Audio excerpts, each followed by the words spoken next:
Bueno, boa tarde a todas. Dende Anova queremos agradecer a vosa presenza hoxe aquí neste acto que quixemos facer en Vigo. Estamos coa compañeira Xoana Mortagua, do Bloco de Esquerda,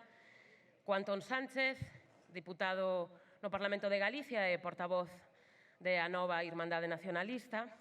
e co Martiño Noriega, portavoz de Compostela Aberta. Por lo tanto, quizáis podemos facer un sinxelo exercicio de memoria para situar a relevancia histórica e de futuro do lugar no que nos encontramos. Esta praza, que ten por nome Praza do Pobo Galego, quizáis sexa, penso, poderá haber no público quen me contradiga, o lugar, quizáis, o caso máis extraordinario no que un topónimo teña erróneamente o seu nome galeguizado, porque esta é, en realidade, a Praza del Pueblo Gallego, un xornal fundamental durante a Galicia da República, cuxa sede se encontraba precisamente aquí, no que hoxe é o edificio do Colexio Oficial de Arquitectos. O medio de comunicación, ademais, que con maior claridade defendeu o plebiscito republicano de 1936 polo Estatuto de Autonomía de Galicia, da man das mellores mentes da esquerda nacionalista e republicana galega, o alcalde de Bueu, alcalde da Fronte Popular, fusilado, Xoán Carballeira, como tamén Castelao, Otero Pedrallo ou Alexandre Bóveda, entre outros. Compre, quizáis lembrar isto cando estamos a vivir un deserto nos medios de comunicación entregados aos intereses do gran capital. Por lo tanto, este lugar máis ou menos agochado, central na cidade e ao mesmo tempo poderíamos dicir underground, porque se atopa de costas o que é o corazón, que é o Xereo, que é a Porta do Sol, constitúe un enclave fundamental na historia da esquerda de Vigo e tamén do seu presente, porque aquí, como tamén no extinto Centro Social Bou Eva,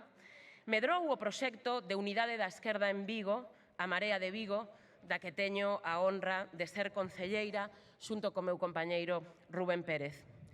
Tamén ao noso carón na Porta do Sol, como dixen, compre lembrar que conservamos aínda hoxe os buracos das balas que tronzaron a vida dos cidadáns de Vigo que defenderon o 20 de xullo de 1936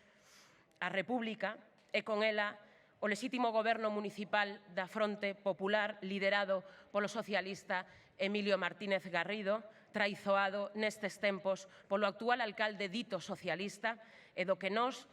todas as que somos parte explícita, máis ou menos, da Marea de Vigo, nos reivindicamos herdeiras. Vigo foi capital cultural, capital editorial, capital pictórica e musical e tamén foi capital de loitas obreiras, trazándose un eixo, ás veces mental, ás veces organizado, entre Vigo e Ferrol. Falo dunha data que forma parte do subconsciente colectivo da sociedade viguesa e galega, que constituíu, xunto co 10 de marzo de Ferrol, o fito principal da loita do pobo galego polas liberdades democráticas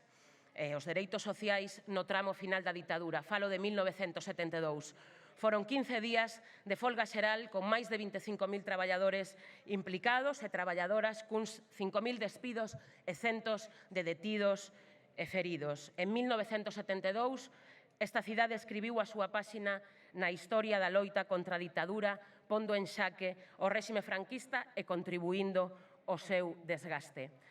E esta é, en parte, a nosa memoria, e o que é memoria tamén é presente. A nosa bagaxe constitúenos, adoitamos dicir, porque foron, somos, e así avanzamos. Galicia ten por diante desafíos centrais que levamos herdando dende hai décadas, desafíos aos que non podemos facer ouvidos xordos. E este país, en él, os traballadores e as traballadoras, o 99%, estamos atravesados por algunhas infamias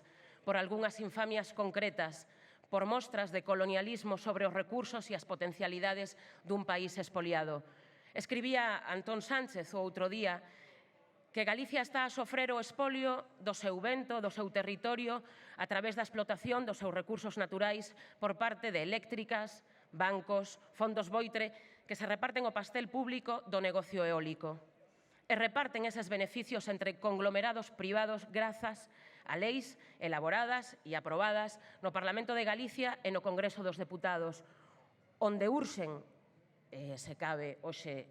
tanto máis o momento de dicilo, gobernos que defendan os intereses do 99% e non de minorías depredadoras. Sabémolo ben aquí porque Vigo se insire no trazado dun suculento negocio privado propiedade de fondos internacionais, falo da autoestrada do Atlántico da AP9, e seguiremos reivindicando con urxencia a súa transferencia a Galicia e a súa consideración de nacional.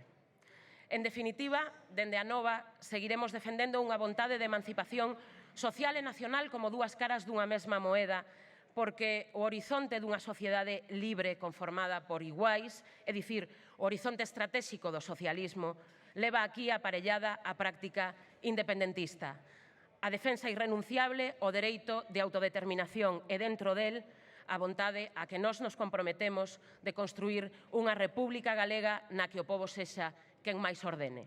Compañeiras, viva Galicia Ceibe socialista!